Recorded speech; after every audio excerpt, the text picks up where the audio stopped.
The CBS Radio Mystery Theater presents...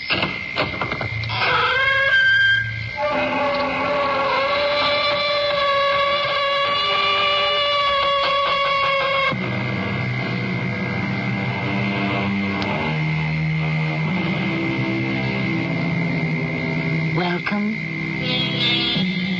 Come in. I'm Tammy Grimes. Thou shalt not kill. Thou shalt not steal. Thou shalt not commit adultery. The language of the Ten Commandments. How clear, how concise, how unequivocally stated. They say what they mean. They mean what they say. And there's absolutely no room for maneuver. And then we come to the 9th commandment. Thou shalt not bear false witness. There are those, I'm sorry to say, who try to get around it by bearing no witness at all. They've got you, Dick. The jury won't even have to leave the box. But I'm innocent. I didn't kill her. You were in the house? Not at the time of the murder. Where were you? I was with somebody. Well, then you've got an alibi. No, I don't. But if you were with somebody... I can't ask her to testify. But your life... I can't ask her. You mean you'd rather be executed for a murder you didn't commit? Yes.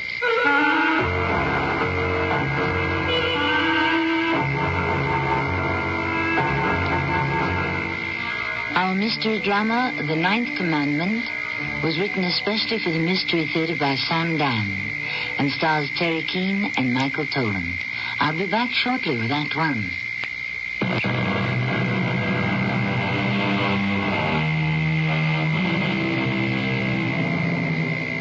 Love, they say, laughs at locksmiths. Well, burglars also laugh at locksmiths. And these days, they seem to be laughing louder than ever. Time was when a solid iron lock and a stout oaken door could keep one safe from all manner of human predators. But today, no lock devised is proof against our modern, well-equipped burglar. So then, we have Elisa Traymore, Mrs. George Philip Traymore, who lives in Ayla Towers, an apartment building that is the ultimate in luxury. Mrs. Traymore is protected by a small army of doormen, elevator operators, armed guards, closed-circuit TV. So, all of that being true, how did an unannounced visitor get into her bedroom? How did you get in here? I'm sorry. I didn't mean to wake you. Who are you? Who do you think I am? You're a thief. You say that word with such obvious distaste. Why? Why? Doesn't the word thief describe your own husband? How dare you? He's very rich, isn't he? Do you know what Balzac said about great wealth? What would someone like you know about Balzac? I read every word he ever wrote. Yes, most likely in jail. No, at Yale. You attended Yale University? I was graduated magna cum laude. Oh, and this is the best you can do? Steal? I steal no more and considerably less than many of my former classmates, who are now bankers and brokers, lawyers and politicians. But getting back to Balzac, have you ever read him? I'm sorry, no. But as I passed through your library, I noticed his collected works. One does not actually read Balzac or de Maupassant or Galsworthy. One merely displays them. At any rate, Balzac said that behind every great fortune is a great crime. That's probably true. What sort of crime did your husband commit? George? I don't think he committed any. He inherited all his money. His father, then? His father, too, and also his grandfather. I would say it goes back at least 4 or 5 generations. I understand they owned slave ships and were engaged in other equally unsavory ventures. And since then, the family has been atoning for it by frantically applying itself to good works. But you are actually a robber. Oh, no. I'm a burglar. What is the difference? Burglary is usually quiet, unobserved, and rather impersonal, whereas robbery generally implies the use of intimidation or force. In either case, what do you want? Your rings, your bracelets, your pearl necklace, your brooch. Did you think I'd be foolish enough to keep them here? They're in the vault. You wore them tonight at a dinner party. And there they are on your dressing table. May I have them? No. Oh, please, be reasonable. Reasonable? You break into my home and demand my property. I make no demand. I merely request. And if I refuse, shall you shoot me? How? I never carry a gun. Oh, a knife. Oh, well, that would be even worse. I never carry a weapon of any sort. As a man of your size, your build, I guess you wouldn't have to. You could probably crush the life My out. dear Mrs. Traymore, the only time I ever place my hand on a woman is at her invitation. What would you do if I picked up the telephone? I would leave.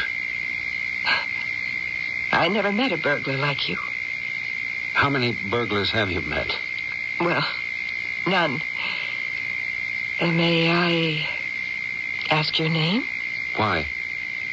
Well, you know mine. I am Richard Scott, at your service. Richard Scott, your friendly burglar. Tell me, are you this sociable with all your clients? I usually arrange matters so that I never meet them. However... Yes? I must be losing my touch. You're my second disaster of the evening. Disaster? Speaking from purely a professional point of view, this has hardly been an artistic performance. After all, I awakened you, and that was my second mistake. And your first? I violated a cardinal commandment of the profession. Do not grift on the way in or on the way out. Grift? Steal. In other words, restrict yourself to one job at a time. This evening I was distracted. By what? On my way to your apartment, I paused at the door of the Mrs. Carmody Grenville. Oh, my. Well, that is wealth. She has a Cellini cup, they say. Yes, I've heard of it. It's a fake. No. My dear Alicia, I examined it minutely. Please accept my word. And the rest of her things? The woman's a fraud. And you were actually in her apartment? Yeah, it is now midnight. I was there exactly 1 hour ago. Well, Dick. Do you mind if I call you Dick? It's more in keeping with your profession. So many highwaymen were known as Dick. It has a romantic ring. Then I shall call you Alicia. Practically no one else does. What do they call you? Oh, Alice. Or Lish. Do you encourage it? Yes, now that you mention it. Why do you object to Alicia? It sounds so formal. Do you know what Alicia means? Yes, it comes from the Greek word truth. That, of course, is the basis of your objection. What are you saying? I'm saying that you are in rebellion. Against what? The truth. And what is the truth? The truth is that you're a woman of brains, ability, and brilliance. And what is your husband? A stuffed shirt. But he's a nice stuffed shirt. Is nice enough for you? Please leave. As you request, madam. Good night. Wait, no, there's no need for me to be discourteous or inhospitable. I have never yet ordered a guest out of my home. Is that what I am? A guest? I don't know. What are you? A burglar. A failed burglar. Why? You seem to radiate success. I've come here to steal your treasures, but the greatest one of them all will escape me. And what is that? Your beauty. What? Your magnificent, radiant beauty. I wish you would leave. Of course. Good night. Or, good morning. No, wait. Look, I'm frightened. Why? I told you I was unarmed. That isn't true. Your smile. Yes. Devastating. It can warm the heart and at the same time freeze the marrow of the bones. Please don't be frightened. Just before, you said you had awakened me. Surely someone like you who is so aware of the subtleties of language must realize what that implies. Yes. It does not mean that you had merely roused me from slumber, but that you had awakened me to the possibilities of life.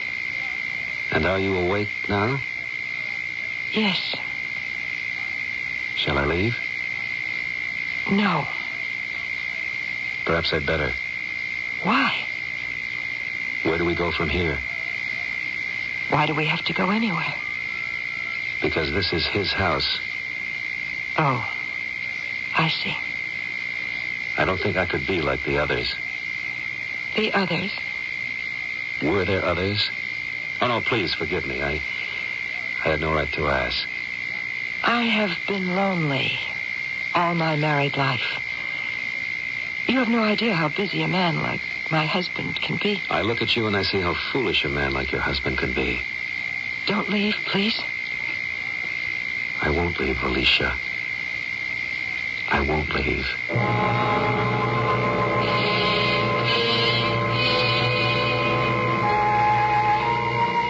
Am I late, Alice? Alice. Is there something funny? Call me Alicia. I like that better. But you always hated Alicia. I remember we were children. I could always get a rise out of you by calling... Come, little brother, sit down. Lunch is ready. Well, why did you have to go to the trouble, huh? We could have gone out... I wanted privacy. Oh? Really? Yes. Well, I must say, you look wonderful. Thank you. There is a spring in your step and a sparkle in your eye and a color in your cheek. If I didn't know better, I'd say that... You'd say what? Well, I would say that either you've just fallen in love with your husband or, more likely, you're having an affair. Joseph, you were always an insufferable little brat, and now that you're a doctor, you're absolutely impossible. Do I know him? I hardly know him myself. And you're in love. Completely, utterly, hopelessly in love. Well, I must say you look it. You mean it's visible? To me, yes, I know the signs. Dick has completely changed. Oh, his name is Dick. Well, tell me. No, that's all you'll get out of me. Well, what about him? Oh, Joe, I love him. How long have you known him? What time is it now? You mean you just met him? Oh, I've been aware of him all my life. What does that mean? It means I always knew what I wanted him to be. Oh. Therefore, when he appeared, finally, he was not a stranger. Well, what does he do? I can't tell you that just yet. And what do you want to do? Marry him. Do you intend to ask George for a divorce? Yes. When? Now. Well, isn't this rather sudden? Joe, I am 45. Every day is important, precious. I suppose that the timing is rather inconvenient. For whom? Well, it would be awkward for George to be divorced while he is seeking the nomination. Joe, I married George 20 years ago. During all that time, I didn't take a single breath without ascertaining first whether or not it would be convenient for Georgie. Alice, we owe a great deal to George. I owe him nothing. Look at all he's given you. A magnificent home, a place in society. But he couldn't give what I always wanted. Love. Oh, Alice, you have what you really want. You know why I married George. Alice? And if you've forgotten, permit me to refresh your memory. Our beloved father drank himself to death. Alice, he was a sick man. He had squandered every dime Mother left us. He made what he thought were sound investments. Olivia was 15. You were 17. You wanted college and medical school. I was making $100 a week as George's secretary. Alice, the truth is... I married George because our beloved father made me swear on his deathbed that I would look after you. Well, I did. And you're a doctor, and Olivia's an interior designer, and I am nobody. You are the wife of one of the most prominent and wealthy men in the state. Ah, yes, the wife of, the consort of, the appendage of. But I have more ability, more brains, more brilliance. He's nothing but a stuffed shirt, and you know it. All right, Alice. Look, I understand your attitude. It was George's money that made you a doctor. I know where your loyalties lie. I don't want you to make a catastrophic mistake. Well, don't you worry about me. Why not? Haven't I heard this story before, huh? But this time it's different. Yes. There was Bob Nevins and Ken Fremont, and you were madly in love with them, too, and how many others that I don't even know about? Dick is different. Let me help you, Alice. Oh. You have exactly what you want right now. Now, you didn't marry George to help me and Olivia. You married him because you wanted to be wealthy, socially prominent. You wanted to be Mrs. George Philip Traymore. And you've got to face it. Don't you dare psychoanalyze me. Why not? I'm a psychiatrist, and a good one. Yes, thanks to me. Yes, thanks to you. So let me pay you back. Let me help you rid yourself of these fantasies. Yes? I beg your pardon, madam. What is it, Clayton? A police officer wishes to speak with you. With me? Yes, madam. With you.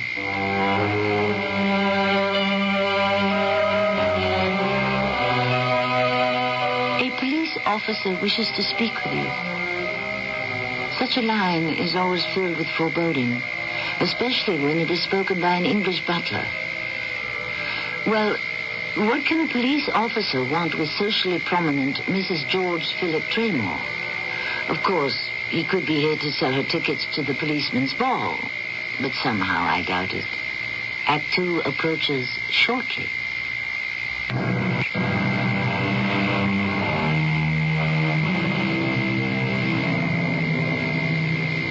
There is something about the policeman's knock on the door that can chill the blood. Even in happy countries like our own, where we, not the police, are the masters of our society. Even if we are innocent, isn't it true that our pulses beat just a tiny bit quicker? Mrs. George Philip Traymore has only been guilty of an indiscretion. Certainly nothing that would be the affair of the police. But are we getting ahead of ourselves? Mrs. Traymore, I'm Lieutenant Kaplan of the Homicide Division. Homicide?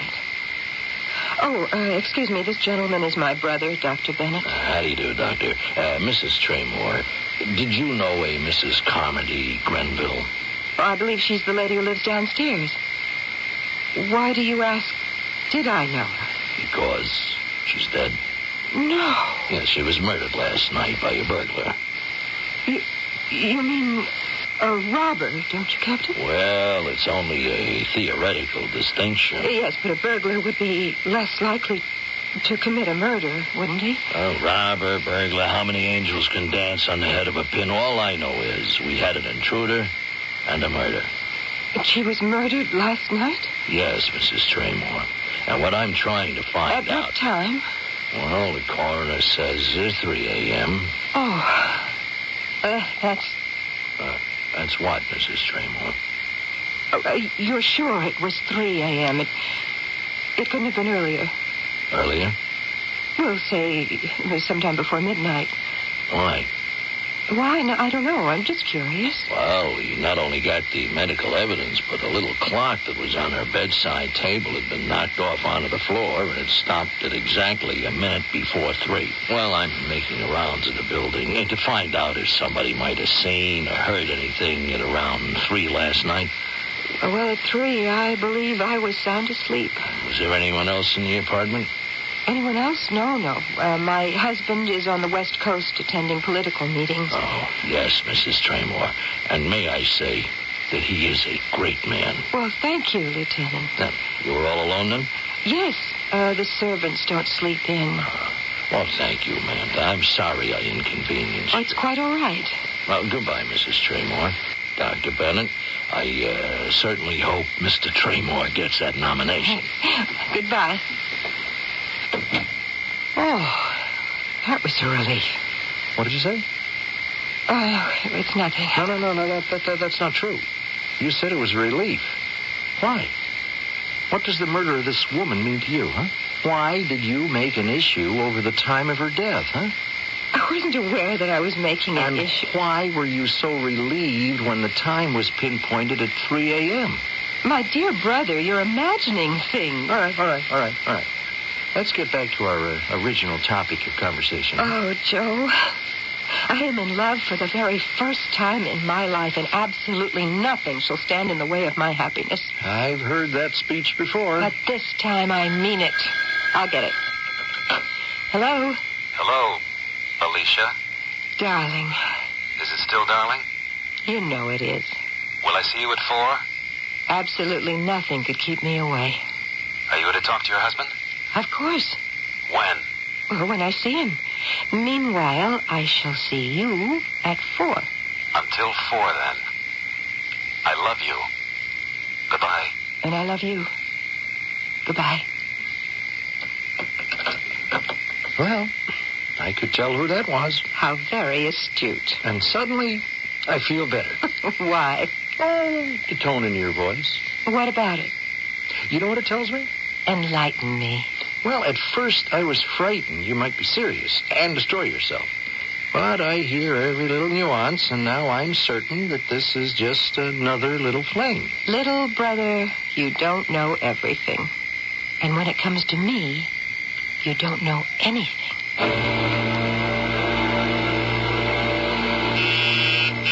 Just a minute. My darling, you're... Oh? Hello, Dick. I guess you weren't expecting me. No, Lieutenant. Well, may I come in? Must you? I have made plans to entertain a lady. Afraid you're just going to have to change them. Why?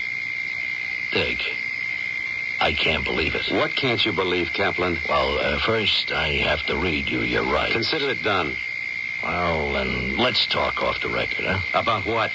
Dick, we're two of a trade. We're on opposite sides of the fence, but still, What's the problem, Kaplan? When I was with Loft and Burglary, I got to know you pretty well. I respected you as a gentleman. You were only after the merchandise. You never laid a hand on anybody. So tell me, Dick, what happened to you this time, huh? Why did you kill her? Kill who? Oh, come on. Don't play the dummy with me, Dick. I'm not wired or anything. I just want to know for myself. Why did you kill that Mrs. Carmody Grenville? Listen, I didn't kill anybody. You were there, Dick. We got your fingerprints. On that cup. On that phony Cellini cup. Oh, how could I have been so stupid? Yeah, I was there at 11:40 p.m. You admit it? How can I deny it? I heard about that cup. It's what I came for. Where was she? Fast asleep. The cup just didn't seem right. I had to feel it, so I took off my glove. One touch, and I knew it was a fake. Since that was what I came for, I got out of there. And you knew you were leaving your fingerprints on the cup, huh? Yeah, but since there wasn't going to be a robbery, who would ever... Oh, I just wasn't thinking. Maybe I'm getting older, clumsier. You left the apartment without waking her? It couldn't have been more than 11:45. What must have happened, some hoodlum must have blundered in there hours later and had to kill her. You left at 11:45? Yes. And you never went back, huh? No. Where'd you go? I was with a lady. For how long? From about midnight till 4:30. Well, that's a tough story to swallow. Now, you say you were there earlier, but you did nothing. You left your fingerprints accidentally, and then some killer just happens to come in later. It's true. Yeah, I guess your fabulous luck still holds. You have got an alibi. An alibi? Yeah. Well, the murder was committed at 3 a.m., and at that moment you were with this lady, and all she has to do is testify. Testify? Knowing your taste in women, I'm sure she's a classy lady, and that no jury would ever dream of doubting her word. But I can't ask her to testify. Why not? Oh, right. Yeah, she's married, huh? That's part of it. Dick, all I can say is that without that alibi, they got you for murder during the commission of a felony. And a death penalty is getting popular again. Dick, she has to testify.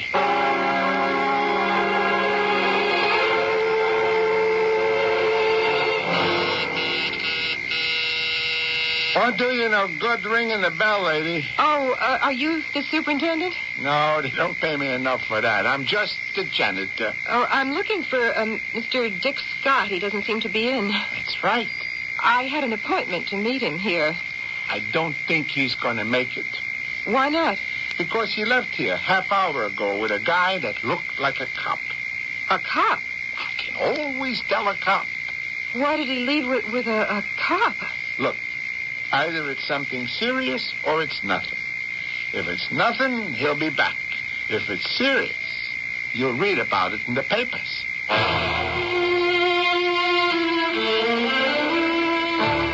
Alice, have you heard the news? What news, Joe? They've caught the killer. What killer? The killer of poor Mrs. Carmody Grenville.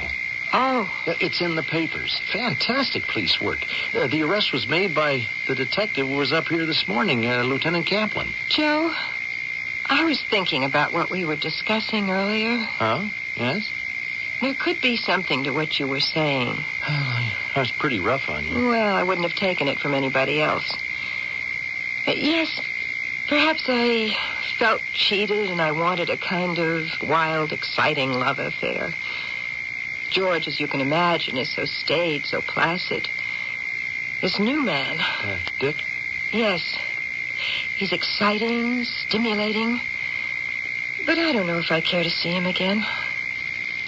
And besides, if I walked out on George, he would behave badly. Yes, I'm sure he would. He has all the money. I never took advantage of my position as his wife to feather my nest, so to speak. Since I would want the divorce, I would get nothing. No, George would never let you starve. And besides, Olivia and I owe you more than we could ever repay. But I couldn't live in the manner to which I'm afraid I have grown accustomed. Do I sound mercenary? No. You sound extremely practical. Well, what happens to our friend Dick, huh? Well, what happened to Ken Fremont and Bob Nevins and a few others you don't know about? It was wonderful while it lasted, but it didn't last long. Now, if only George would pay more attention to you, spend more time. Well, you're his psychiatrist. Why don't you suggest it to him? I already have. And? Well, next week he'll start campaigning seriously. Now, you'll travel together a great deal, and you're going to be a tremendous asset to him. Do you really think so? An attractive wife never hurt a candidate. Actually, you're one of the reasons the party chiefs are taking him seriously. I tell you, Alice, you will be coming into your own. Oh, at last. Oh, got any plans for dinner? I think I'll spend a quiet evening at home. Well, I feel better about everything now that the murderer's been caught. Oh, you say it's in the paper? Yeah, even his picture. Here, take a look. What? Him? He is the killer? Yeah, they really got him. I must say, he's the handsomest killer I ever saw. Well, what do you think? Alice? Alicia?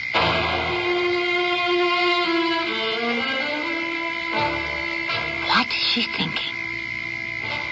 Right now, what she is thinking could very well be a matter of life and death as far as Mr. Dick Scott is concerned.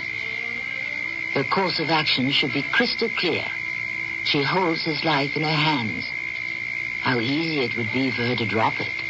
But this type of decision, as you know, is always reserved for the third act.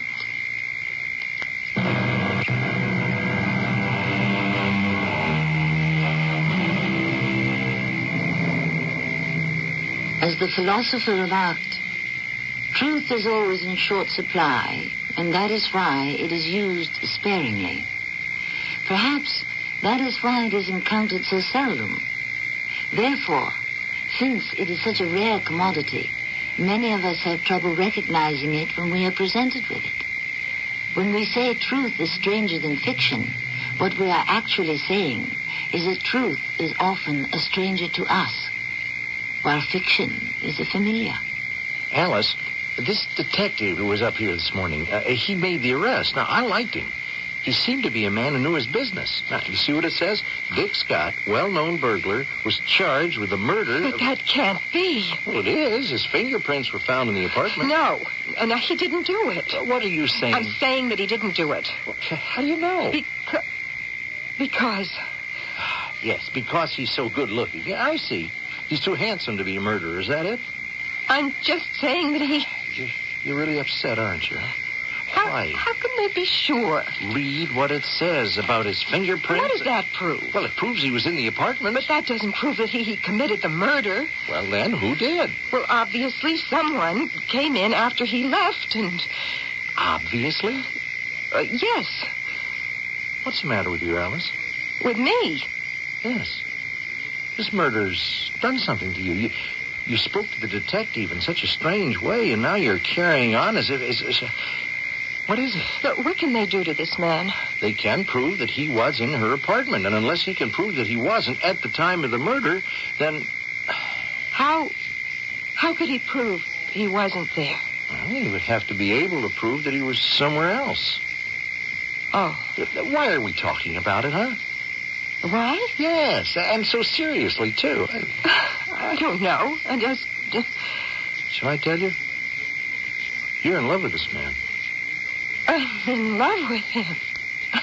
How do you... I saw your face as you looked at his picture in the paper. Oh, yes, my dear sister. Right then and there you were smitten. What are you saying? You always fall in love, or should I say, you become infatuated with a definite type. Now, look closely at his photograph again. Go on, go ahead. Why? Well, isn't that a familiar face? Familiar? Yes. He looks just like Bob Nevin and Ken Fremont. They all have the same bold eyes, the same strong features, the same devil-may-care look about them. Now, this fella's definitely your type. Well, you won't have any time for these flirtations from now on. You'll be hitting the campaign trail with George, and that's going to keep you busy day and night. Joe, what you're saying is this Dick Scott, he needs an alibi. Well, nothing else can save him. Joe, listen to me. What is it? Yes. What are you trying to tell me? Nothing.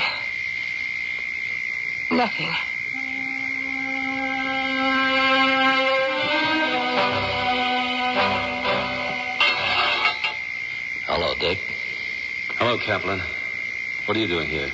Dick, you don't have a chance. You made the collar. You're out of it. I am here as a friend.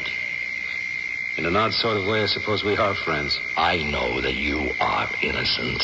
Do you? You are not a killer. Would you tell that to the jury? Yes, well, I would testify it would do you any good. That would make a headline.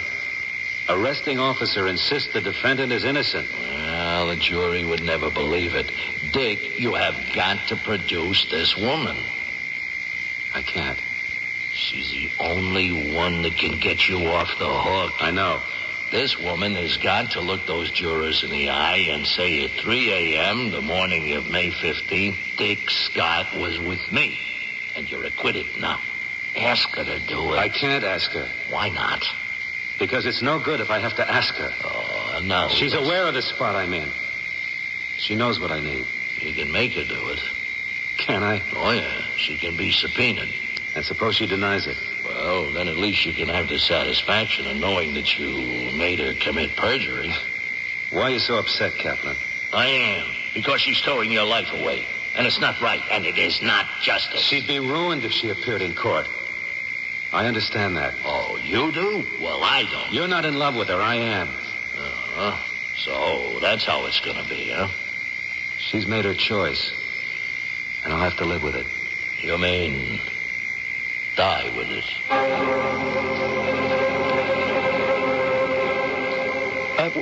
Where's George, Alicia? He's attending a meeting of governors or senators. I forget which. Oh, Joe, it's good of you to come out here. You look tired. What's the matter, Alice? The matter? Yes, I saw you on the TV, and I didn't like that look in your face. Why, everybody says I look wonderful. Well, you're very troubled, Alice. Ah, yes, I see. What? You have all the newspapers, and Face Up are all the stories of this murderer. Don't call him that. What is he to you? He's an innocent man, and he must not be found guilty. If you've been following the progress of the trial, you'd realize that they must find him guilty. I don't care. I know he's innocent. I think you need a good night's rest. I can't sleep, Joe. Well, I could prescribe pills, but I just hate to start. No, I know what's wrong with me. Tell me. I can't. I can help you. No one can help me. It's a choice, and I have to make it. Choice? Look, Joe, I've been thinking very clearly. Nothing must happen to hurt George's chance at the nomination. Do you agree? Yes. Now, I'm not saying this selfishly. I'm not thinking of the honor and the acclaim and the power that would come to me as his wife. You have to believe that. But I believe it, Alice. It's important. for him to be nominated and elected. Now, I know I may have called him dull and a stuffed shirt, but the fact is he's honest and decent and fair. You know that, Joe. Well, of course I do. Now, the people want him, too. And the people need him. And that's bigger than any personal. Oh, Joe. Joe, what am I going to do? About what? Nothing. Nothing.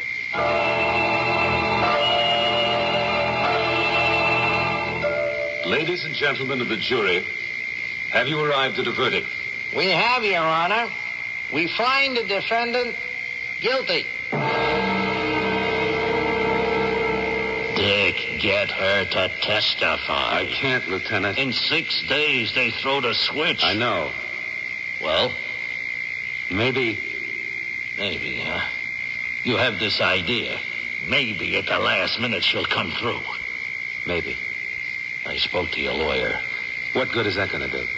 He says you never told him about her. That's right. Tell him now. Why? It gives him grounds to ask for a stay of execution. New evidence he can put in for a new trial. He'll call it a stand. No. Tell me who she is. I can't tell anybody. Why not? It'll destroy too many people. And what would it prove? I give up.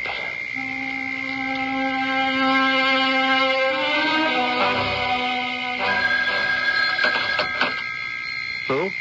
Oh, send her in. Joe. Alice, what are you doing here? Help me. Hey, no, be careful. Come on, you'll fall. Here, hold on to me. Now, you've got to lie down. Here, on the couch. Here. Joe, tonight, less than 10 hours from now, tonight. Shh, don't talk. Just rest. Joe, he's going to die. Who's going to die? Dick Scott. Oh. Now, we have to stop it. He was found guilty. But he's innocent. He's had his day in court. No, he didn't. How can you say that? Because I wasn't there. Alice, I'm going to put you in the hospital. No. This murder case, now, don't you see what it's doing to you? I say he did not have his day in court. It is destroying your sanity. I could have saved him. At a time like this. Didn't you hear me? I said I could have saved him. How, Alice? How? I could have testified that at 3 a.m. that morning, he was with me. With you? We must notify the district attorney. Alice. We must tell him Dick Scott is innocent and he was with me. No, Alice. He was not with you. But he was. No, you are imagining it. It's true. Why won't you believe me? Because I know what happened. I was there that morning when you heard the news of the robbery and the murder. Now, this triggered a violent and overpowering romantic and erotic response. No. Yes, dear Alice. Yes, it happened so many times. It's a classic reaction. Joe, it's real. It's real. Of course it is, Alice. To you. But now, dear, you're absolutely exhausted. I must give you something to make you sleep.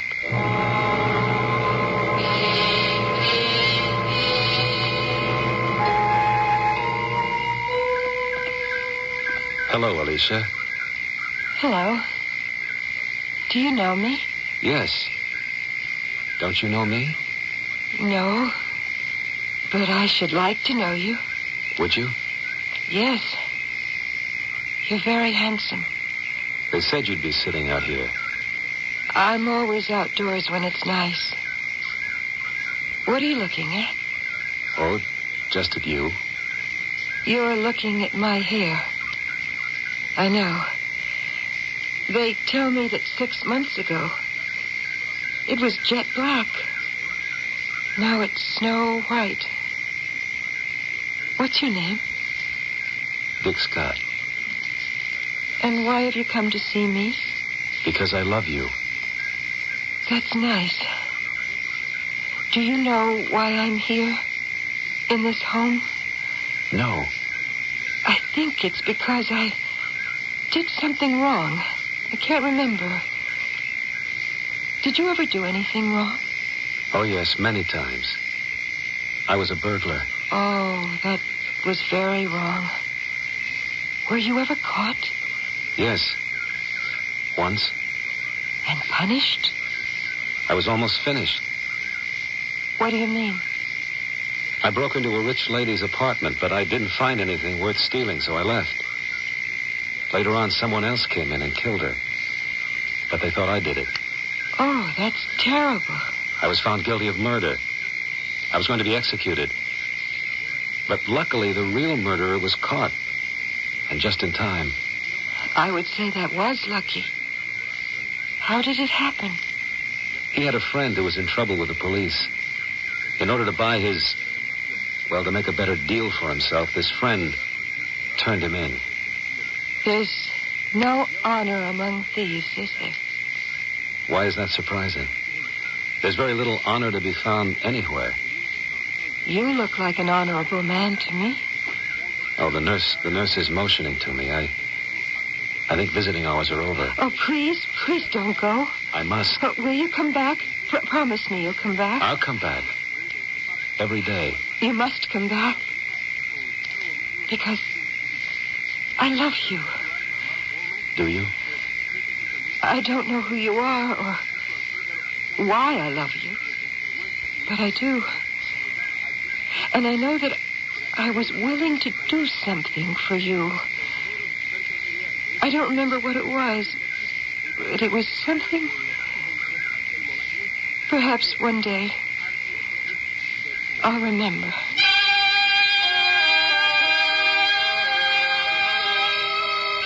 Ah, yes. Perhaps. Now, there is a word to conjure with. As Monsieur Francis Rabelais himself said on his deathbed, I go to seek the grand, perhaps. Draw the curtain. The farce is played. Well, we won't draw the curtain just yet. I have another appearance to make, shortly.